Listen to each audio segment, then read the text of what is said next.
ప్రియ శ్రోతలు, మీ బైబిళ్లు తెరవండి. ఈరోజు మన పాఠం ఎఫెసీ పత్రిక 4వ అధ్యాయం 7 నుండి 12వ వచనం వరకు. సావధానంగా వినండి. మనలో ప్రతివానికి క్రీస్తు అనుగ్రహించే వరము యొక్క పరిమాణము చొప్పున కృప ఇవ్వబడింది. అందుచేత ఆయన ఆరోహణమైనప్పుడు చెరను చెరగా పట్టుకొనిపోయి మనుష్యులకు ఈవులను అనుగ్రహించాడని చెప్పబడి ఉన్నది. ఆరోహణమయ్యాడు అనగా ఆయన భూమి యొక్క కింది భాగాలకు దిగాడని అర్థమిస్తున్నది గదా. దిగినవాడు తానే సమస్తమును నింపేటట్లు ఆకాశమండలములన్నిటికంటే మరీ పైకి ఆరోహణమైనవాడు అయి ఉన్నాడు. మనమందరము విశ్వాస విషయములో, దేవుని కుమారుణ్ణి గూర్చిన జ్ఞానము విషయములో ఏకత్వము పొంది సంపూర్ణ పురుషులమయ్యే వరకు, అనగా క్రీస్తునందు కలిగిన సంపూర్ణతకు సమానమైన సంపూర్ణత గలవారమయ్యే వరకు ఆయన ఈలాగు నియమించాడు. ప్రియ శ్రోతలు, వింటున్నారా? గత పాఠంలో సంఘ సమైక్యతను గురించి గొప్ప సత్యం ఒకటి నేర్చుకున్నాము. శరీరం ఒక్కటే, ఆత్మ ఒక్కడే, పిలుపు నిరీక్షణ ఒక్కటే, ప్రభువు ఒక్కడే, విశ్వాసమొక్కటే, బాప్తిస్మమొక్కటే, తండ్రి అయిన దేవుడు ఒక్కడే. సంఘమందలి ఏకత్వము ఎంతో విస్తృతమైనది. పెంతెకోస్తు సంఘటన నుండి సంఘము ఎత్తబడే వరకు విశ్వాసులందరూ కలిసి ఒకే శరీరం. ఇది సార్వత్రికమైన అదృశ్య సంఘం. విశ్వాసులు మాత్రం అదృశ్యులు కారు, దృశ్య సంఘంలో ఉన్నవారే. ఆత్మ ఒక్కడే, అనగా పరిశుద్ధాత్మ. విశ్వాసి క్రీస్తు శరీరంలోకి ఆత్మ బాప్తిస్మము పొందుతున్నాడు. పరిశుద్ధాత్మ విశ్వాసులను క్రీస్తునందు సమైక్యపరుస్తున్నాడు. ఈ సమైక్యతను ప్రతి విశ్వాసి కాపాడుకోవాలి. పిలుపు వల్లనైన నిరీక్షణ ఒక్కటే. ఇది విశ్వాసుల గమ్యం. వారు క్రీస్తు నిత్య సన్నిధిలోకి ఎత్తబడతారు. ఇదే తీతు పత్రిక 2వ అధ్యాయం 13వ వచనంలోని శుభప్రద నిరీక్షణ.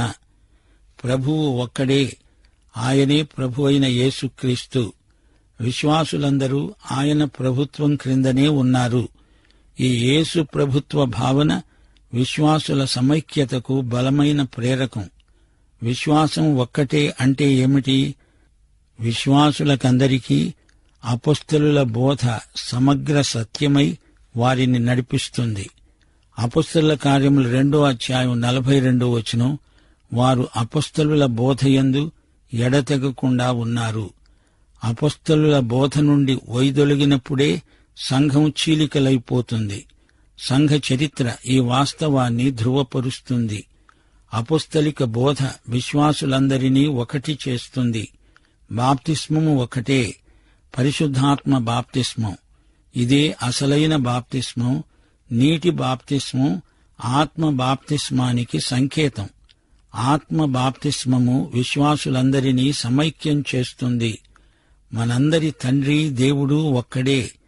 విశ్వాసులందరికీ దేవుడే తండ్రి. తండ్రి అవిశ్వాసులకు తండ్రి కాడు. కుమారత్వం మనకు క్రీస్తు ద్వారానే ప్రాప్తిస్తుంది. తిరిగి జన్మించిన వారికందరికీ మన దేవుడు తండ్రి. ఆయన ఒక్కడే. ఈ సంబంధమును బట్టి విశ్వాసులందరూ ఏకమవుతున్నారు. పౌలు సంఘమును గురించి మాట్లాడుతున్నాడు. సంఘం క్రీస్తు శరీరం. ఈ సంఘానికి శిరస్సైన యేసుక్రీస్తు పరలోకమందు తండ్రి కుడిపార్శ్వమున సింహాసనాసీనుడై ఉన్నాడు. ఈ సంఘము ఒక నవీన పురుషుడు. ఇదొక మర్మం. ఈ సంఘం క్రీస్తునందు ఉన్నది. ఈ పరలోక భావనలతో నిండిపోయి కొందరు ఈ లోకంతో నిమిత్తం లేకుండా సాధువులై ఉండిపోదామనుకుంటున్నారు. అలా కాదు. మన పాదాలు ఇంకా భూమి మీదే ఉన్నాయి. ఈ లోకం పాపమయం. ఇది పాడులోకం. అయినా మనం ఈ లోకంలోనే ఉన్నాము గాని మనం లోక సంబంధులము కాము. వ్యక్తిగతంగా వినయంగా ప్రవర్తించాలి. సాత్వికులై బ్రతకాలి. ఒకే శరీరం, ఒకే ఆత్మ కలిగిన వారము. దేవుని మహావ్యక్తిత్వం మనలో ప్రతిఫలిస్తుంది. క్రీస్తు మనస్సు మనకుంది. సర్వమును నింపే క్రీస్తు పరిపూర్ణత మనల్ని నింపుతుంది. దేవుడు మనిషి కాడు, ఆయన దేవుడు. ఆయన ఎవరి మీద ఆధారపడనక్కర్లేదు. నీలాగా నాలాగా ఆయన శ్వాసకు ప్రాణవాయువు అక్కర్లేదు. ఆయన సర్వాతీతుడు, సహజాతీతుడు. ఆయన సర్వాంతర్యామి. ఆయన సృష్టికర్త. ఈ సృష్టిని నిర్వహించేవాడు ఆయనే. ఆయన లేనిది జీవము లేదు, చలనము లేదు, చైతన్యము లేదు. క్రీస్తునందు మన అనుదిన జీవితం బోరు అనిపించదు. మన హృదయాలలో నుంచి గానం పెల్లుబికి వస్తుంది. ఎఫెసీ పత్రిక 5వ అధ్యాయం 19వ వచనం. ఇది హృదయ గీతం, సంగీతం. ఈ 4వ అధ్యాయమంతా వివిధ స్వర సమ్మేళనంలాగా ధ్వనిస్తుంది. ఎన్నెన్నో వాయిద్యాల నుండి వెలువడే సంగీతం, అందులోని మేళవింపు ఆపాత మధురం. సంఘ హృదయం నుండి అలాంటి రాగం వెలువడుతుంది. పేతురు నీళ్ల మీద నడిచాడు. సృష్టి, సముద్ర తరంగాలు శ్రావ్యమైన సంగీతంగా అతనికి వినిపించింది. అయితే అతని హృదయం శృతి తప్పింది, అపశృతి పలికింది. సముద్ర తరంగ ఘోష ఘోరమై అతడు మునిగిపోనారంభించాడు. రాజులకు రాజు, ప్రభువులకు ప్రభువు, స్వర సమ్మేళనకర్త. శిలువ గాయాలు గల ఆయన హస్తం మనకు అభయహస్తం. ఆయన శాసిస్తే సాగర సంగీతం వినపడుతుంది.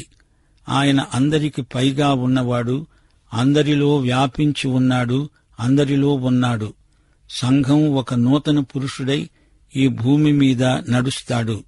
లోకానికి నూతన సృష్టి ఎలాంటిదో స్వయంగా తన ప్రవర్తన సాక్ష్యం ద్వారా చూపుతాడు.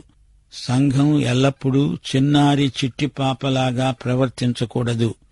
రాను రాను పరిపక్వతను పుంజుకోవాలి, ఎదగాలి. వ్యక్తిత్వం పెంపారాలి. ప్రభువు తన సంఘం ఆధ్యాత్మికంగా ఎదగడానికి అన్ని సదుపాయాలు చేశాడు. మన కృపావరములకు తగినంత కృప ఆయన ఇస్తాడు. దేవుడు సంఘబిడ్డలందరికీ వరాలిచ్చాడు. రోమాపత్రిక 12వ అధ్యాయం, 1 కొరింథీ 12వ అధ్యాయం నుండి 14వ అధ్యాయం వరకు ఈ వరాల వివరాలున్నాయి. ఆత్మ కలిగించే ఐక్యమును విశ్వాసులు కాపాడుకోవాలి. ఐక్యం అంటే అందరూ ఒకే మూసలో పోసిన మైనపు బొమ్మలు కాదు. ప్రతి ఒక్కని వరము సంఘ శరీరంలో ఒక ప్రత్యేక సేవ, పరిచర్య. 1 కొరింథీ 12వ అధ్యాయం 7వ వచనం, అందరి ప్రయోజనము కొరకు ప్రతివానికి ఆత్మ ప్రత్యక్షత అనుగ్రహించబడుతున్నది. దేవుని ఆత్మ విశ్వాసి ద్వారా యేసు శరీరము అభివృద్ధి చెందడానికి ఒక ప్రత్యేక వరం నీకిచ్చాడు. ఈ వరం నీ స్వంత వ్యక్తిత్వాన్ని పెంపొందించుకోవడానికి ఇవ్వబడలేదు. యేసు శరీరమందు సాటి అవయవముగా ఉండి శరీరం మొత్తానికి ప్రయోజనం చేకూర్చటానికి నీకు ఆ వరం ఇవ్వబడింది. నీ వరం సంఘ క్షేమాభివృద్ధికి వినియోగమవ్వాలి. వరం ప్రతి విశ్వాసికి సంఘం కోసం మాత్రమే ఇవ్వబడింది. స్వంతం కోసం ఇవ్వబడింది ఆత్మవరం కాదు, కృపావరము కాదు. కాళ్ళు, చేతులు, కండ్లు, మెదడు ఒకదానితో ఒకటి సహకరిస్తేనే శరీరం కదిలేది, పనిచేసేది. అదే ఆత్మ కలిగించే ఐక్యం. వరముతో పాటు కృప ఇవ్వబడింది. వరం శక్తిభరితమై పనిచేయడానికి కృపాబలం, విశ్వాసబలం కావాలి. ప్రతి విశ్వాసి తన వరాన్ని సంఘ శరీరమందు ప్రయోగిస్తూ ఉంటే అదే సంఘ సమైక్యత. మన శరీరం కూడా అదే పద్ధతిలో పనిచేస్తుంది. శరీర అవయవాలు ఒకదానితో ఒకటి పోటీపడి దెబ్బలాడుకుంటే శరీరం పనిచెయ్యజాలదు. శరీరంలో ఒక్క అవయవము బాధపడితే శరీరమంతా బాధపడాల్సి వస్తుంది గదా. ప్రియ సోదరా, సోదరి, నీ వరాన్ని నీవు సద్వినియోగం చెయ్యకపోతే సంఘమంతా శృతి తప్పిన రాగమవుతుంది. యేసు ఆరోహణమైనప్పుడు ఏమి జరిగింది? ఆయన చెరను చెరగా పట్టుకొని పోయాడు. మనుష్యులకు ఈవులను అనుగ్రహించాడు. 68వ కీర్తన 18వ వచనములో నుండి పౌలు ఈ వచనాన్ని ఉటంకిస్తున్నాడు. నీవు ఆరోహణమైనావు, పట్టబడిన దానిని చెరపట్టుకొని పోయావు. మనుష్యుల చేత నీవు కానుకలు తీసుకున్నావు. యెహోవా అనే దేవుడు అక్కడ నివసించేటట్లు విశ్వాసఘాతుకుల చేత సహితము నీవు కానుకలు తీసుకొని ఉన్నావు. ఇంతకు ఆయన కానుకలిచ్చాడా, తీసుకున్నాడా? కీర్తనల గ్రంథంలో ప్రభువు కానుకలు తీసుకున్నాడు అని ఉంది. కాని ఎఫెసీ పత్రికలో పరిశుద్ధాత్మ ఆయనే కానుకలిచ్చాడు అంటున్నాడేమిటి? పాత నిబంధనలో ఆయన కానుకలన్నీ తీసుకున్నాడు. ఆయన ఈ లోకానికి వచ్చాడు, తిరిగి ఆరోహణమై వెళ్ళాడు.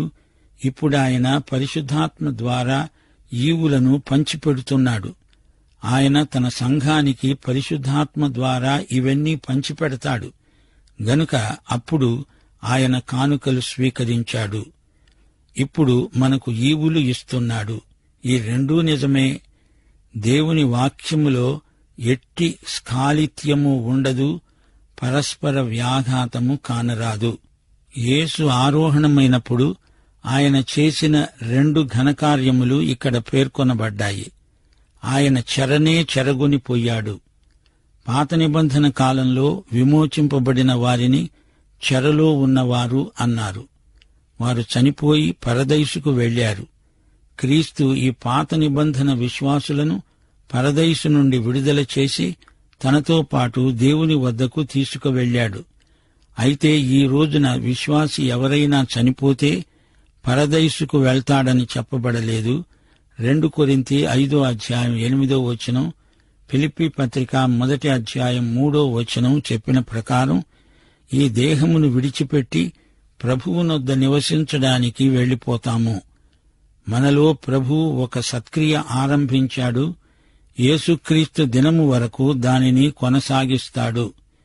ఇక రెండో సంఘటన ఏమిటంటే, క్రీస్తు ఆరోహణమైనప్పుడు ఆయన మనుష్యులకు వరములిచ్చాడు. అనగా సంఘమందు సజీవులై సేవ చేస్తున్న వారికి ఈవులిచ్చాడు. వారు లోకంలో ఉండి తనకు సాక్షులై సేవ చేస్తున్నారు. వారికి ఆయన బహుమానాలిచ్చాడు. పెంతెకొస్తు దినాన ఏమి జరిగింది? క్రీస్తు శరీరంలోకి విశ్వాసులకు పరిశుద్ధాత్మ బాప్తిస్మమిచ్చాడు. వారికి వరములు కూడా బహూకరించాడు. వారు క్రీస్తు శరీరానికి అవయవములై సేవ చేస్తారు, పరిచర్య జరిగిస్తారు.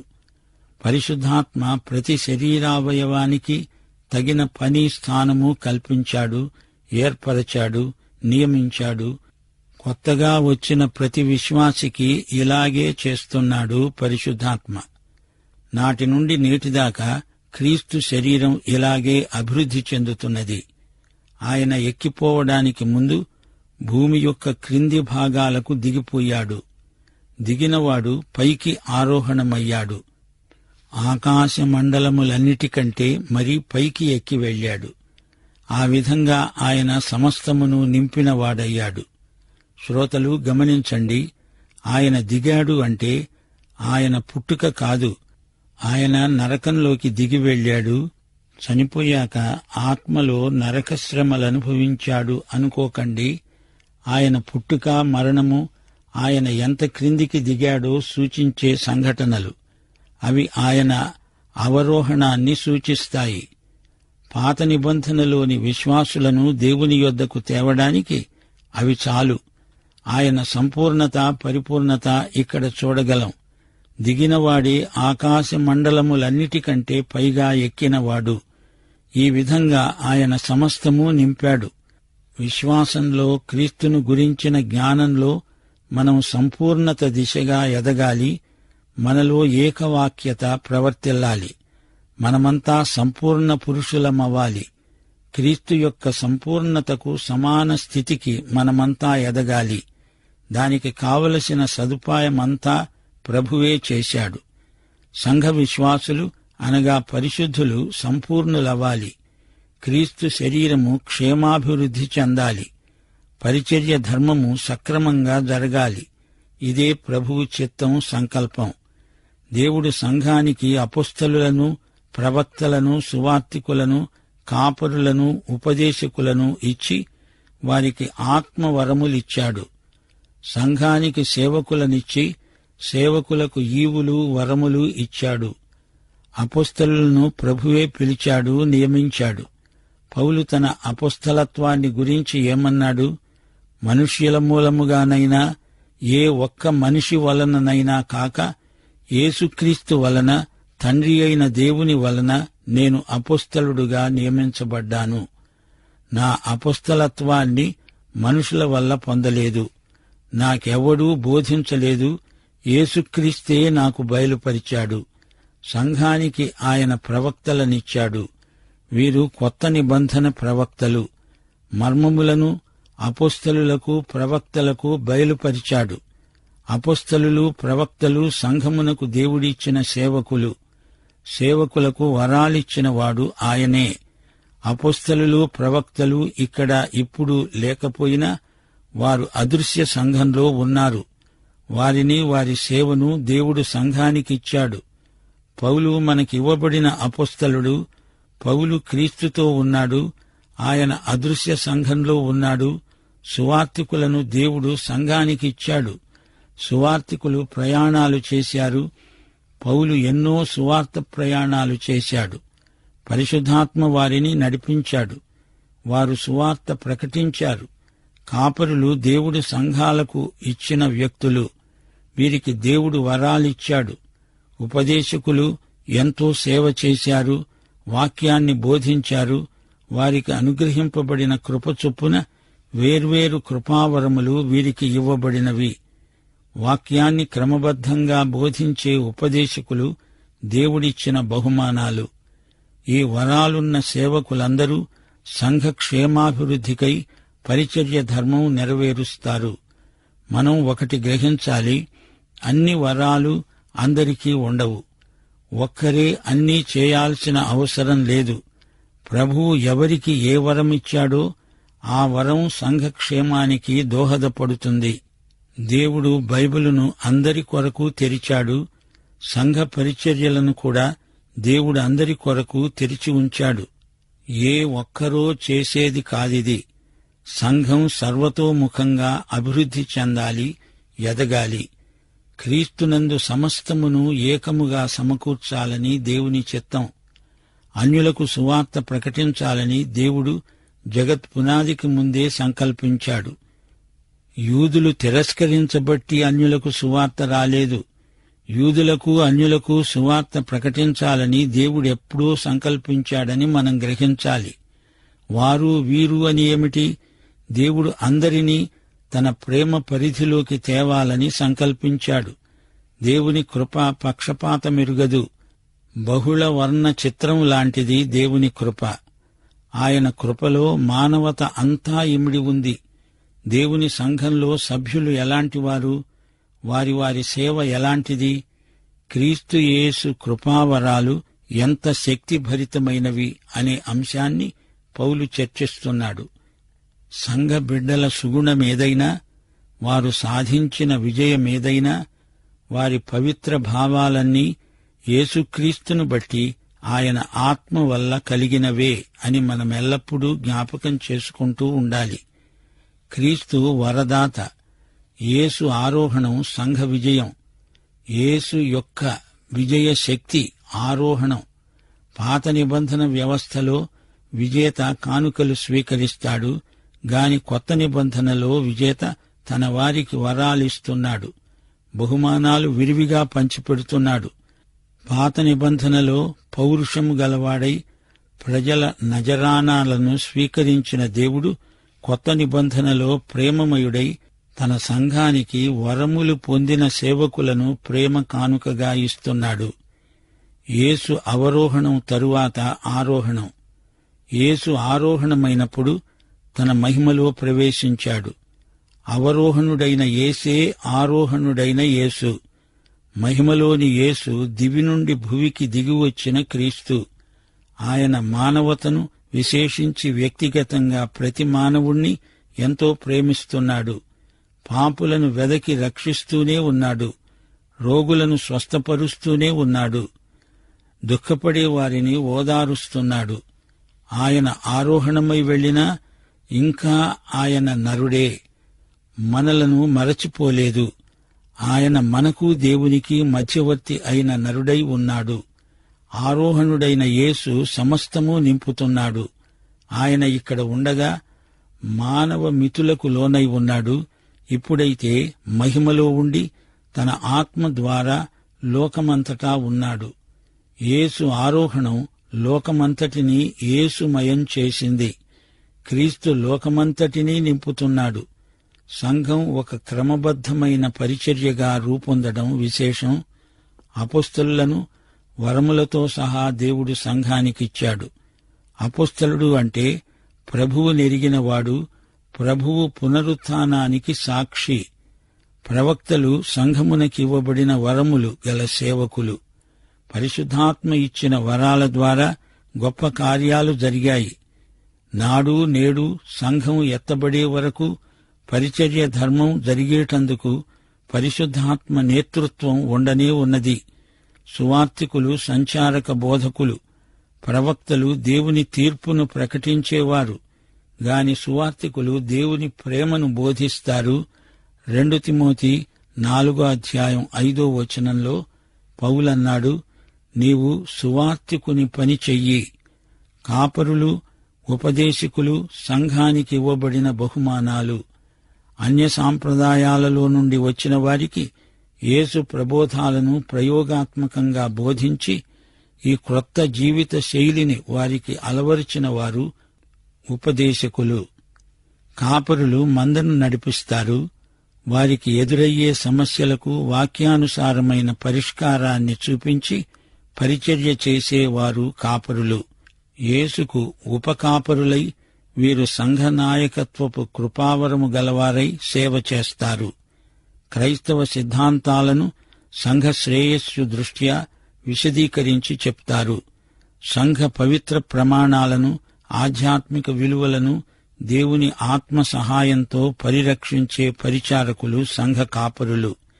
యేసు గొర్రెలకు మంచి కాపరి, వాటిని నడిపించే గొప్ప కాపరి, తిరిగి రాబోయే ప్రధాన కాపరి. గలతీ పత్రిక 3:28 సంఘములో యూదుడని, గ్రీసు దేశస్థుడని, దాసుడని, స్వతంత్రుడని లేదు, పురుషుడని, స్త్రీ అని లేదు. యేసుక్రీస్తునందు మీరందరూ ఏకముగా ఉన్నారు. ఈ ఆధ్యాత్మికతను భంగపరచాలని సైతాను ఎల్లప్పుడూ ఎక్కడ సందు దొరుకుతుందా అని చూస్తూ ఉంటాడు. సంఘనాయకులకు యేసు ప్రభు అవసరమైన పరికరాలన్నీ ఇచ్చాడు. ప్రతి ఒక్కరికి అవసరమైన వరాలిస్తాడు. నాయకులు పరిచర్య ధర్మం నమ్మకంగా నెరవేర్చాలి. సంఘ సేవ ఎట్టి పరిస్థితిలోనూ కుంటుబడకూడదు. నిర్మాణాత్మకమైన సేవ క్రీస్తు శరీరమందు జరుగుతూనే ఉండాలి. పాఠం ఇంతటితో సమాప్తం.